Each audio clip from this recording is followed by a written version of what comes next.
Well, we decided to take the show a little bit on the road today.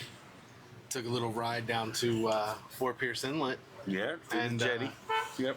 Down here to the jetty and decided to shoot a video on location. Yeah, we don't do a whole lot of this. We're trying to get more into it where we, when we're out on bike rides, that we just, perch up wherever we can and do a little quick video, not quite as a long format, but a little shorter. Just but a little one, still just on something. location. Just while the ride's still fresh in our minds. We got down here in Fort Pierce, we got a really pretty road called Indian River Drive, and it's like right along the intercoastal. You got houses and mansions on one side with big lawns. The other side, you got probably about 10, 15 feet, and then you got the intercoastal. So you got sailboats and docks and boats, and you can see the power plant. It's just really cool. A lot of bikes. It's really, really slow speed. I wish they would have stuck it. It used to be 35. People speed on it all the time, especially the sport bike crowd. Yeah. And cars and stuff. And even I did. So I can't say anything. I've been on it pretty fast. And so they lowered the speed limit and put some stop signs in at some of the roads, and they brought the speed limit down to 25. I wish it had brought it down to 30, because as anybody knows, I love cruise control, and a Harley won't set cruise below 30 miles an hour. It just won't allow you to set it. So I have to break the law, or I have to drive throttle the whole way, and I kind of like to dance while I'm riding. Yeah, I kind of like to tap my girl's leg and rubber muscles and stuff for her. So I kind of like to be able to set my cruise, but it's a beautiful, beautiful ride. Especially this weather. It's like almost chilly enough to need a sweatshirt, but just warm enough to pull it off. I can't. It's absolutely spectacular. It's about 70 degrees, clear sky, a little windy. If you're going to be in the shade all day, then you'd want a sweatshirt. Yeah. Especially if you're a Floridian. Yeah. Well, yeah, I guess that's the point. Yeah. If you're a northerner, then this is heaven. Then yeah. But it's fun to come down here. A lot of life. People fishing. People just coming down to look at the jetty. There's some restaurants behind us, or behind you actually. Quite a bit. There's some restaurants and places to eat. You can get at the package store, my buddy's place over here, the Jetty Lounge. You can actually get rum runners and some drinks like that, and carry away plastic bottles that are sealed. Yeah. And you can walk down on the beach with them. You can walk up and down the boardwalk with them. And it's totally legal. Obviously you can't drive if you're intoxicated, but you can walk around and have the drinks. I know in a lot of places that's not legal. Here it's allowed. I don't know what the ruling is or why it is, but it just is allowed. Yeah, I guess there's got to be something. And but as Floridians, as people who lived in Florida most of our lives, and we get so accustomed to just the normal everyday grind, Yeah. And then when you come out here and you do that road, especially on a bike. I mean, I've driven it before, but being on a bike, it's a different feeling. Hello. Hey, hello. How are you? Oh, look at that. It's a different feeling when you're on a bike and you're. What is that? Is that a breakout? It looks like a street bob. A lot of bikes. It's awesome.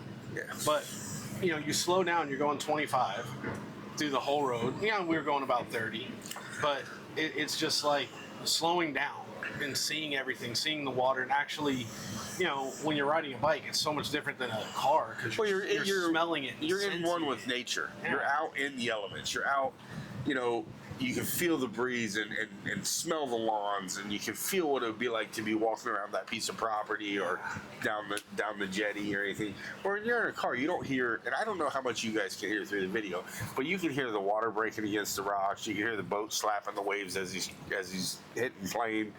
You can hear, people talking, dogs barking, Harleys going by. It's just the elements you don't get that when you're in a car, you don't hear any of that. And you have so many people who come here from other places, and this is what they want to experience, and we have it right outside our door.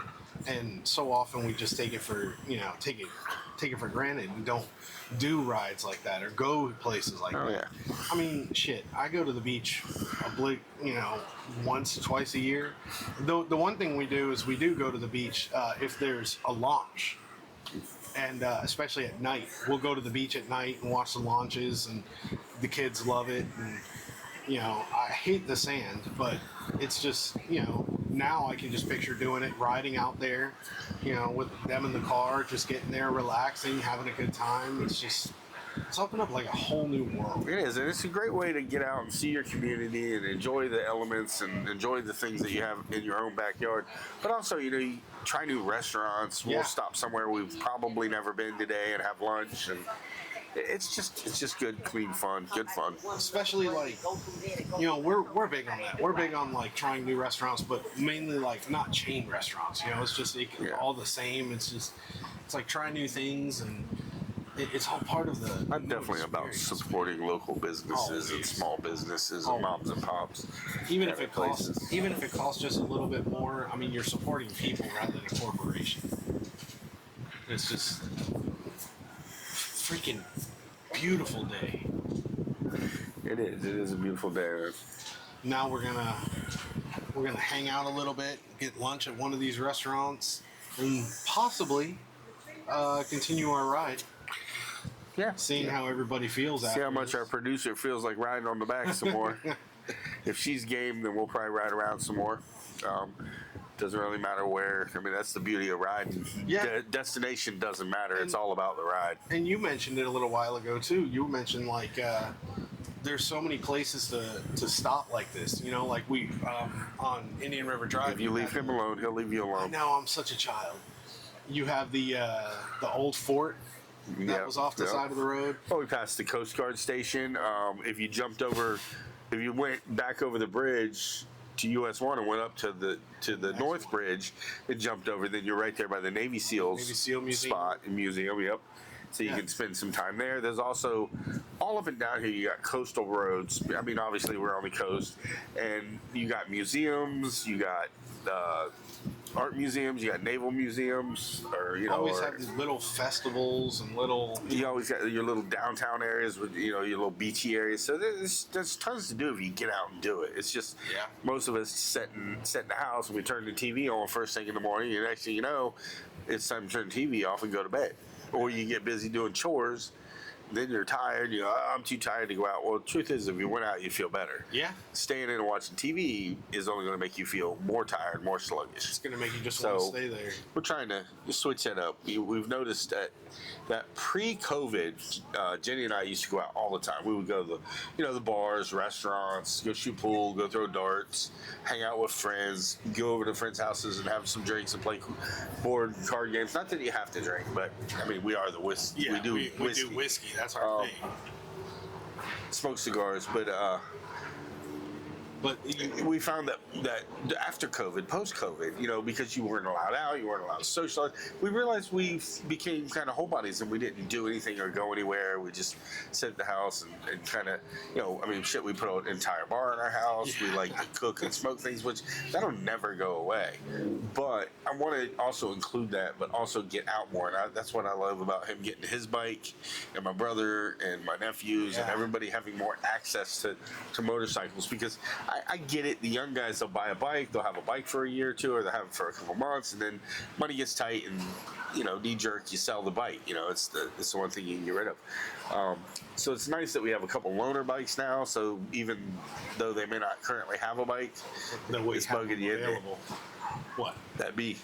Oh, I didn't even see it. Hovering over your head. Go away, homie. He won't bother you. He's just checking out the surroundings. There's so many things. One day so a little brief history for people who don't know. Back during World War II into Korea, Fort Pierce is where the UDT, the underwater demolition teams, that's the precursor to the SEALs. This is where they trained. They came here, and this was their Coronado. And Navy SEAL Museum's right down the road. One day we're going to have to stop in there. It's freaking really cool. And there's so many locations around, so many little parks, so many little memorials, so many little things. And they're all within, a short distance to get some more on-location filming. And to be honest, you give me a hot cup of coffee and a nice seating spot like this and a bunch of sailboats and boats going by, I can sit here all day just drinking coffee, watching boats. I mean, I woke up this morning, I was a little antsy, don't know why, woke up just a little, antsy, got on the bike, rode over to your house, started feeling better, got on the bike, and as soon as we pulled out, just relaxed. And like right now, I love the bike. God, I love riding. It's so relaxing. And I'm leaning a little bit more. I see that. I see that. I've been preaching this for years to anybody who will be listening, man. Riding a motorcycle is something you either love or hate. And if you love it, there is no better therapy. Everything. It is your entertainment. It's just everything. It's your therapy. It's everything. Oh, it becomes a huge part of your life, and it's like the best way you can explain it is like once you start riding, and if you love it, it's like a piece that you didn't know was missing just falls into place. True. It's True. just Very great. spectacular. Well, yeah. on that note, I think we'll end up closing off here. We're gonna go get some lunch and then decide where we're riding to next. Sounds good. Like, comment, subscribe, Ring that bell, and we'll see you guys soon. Peace.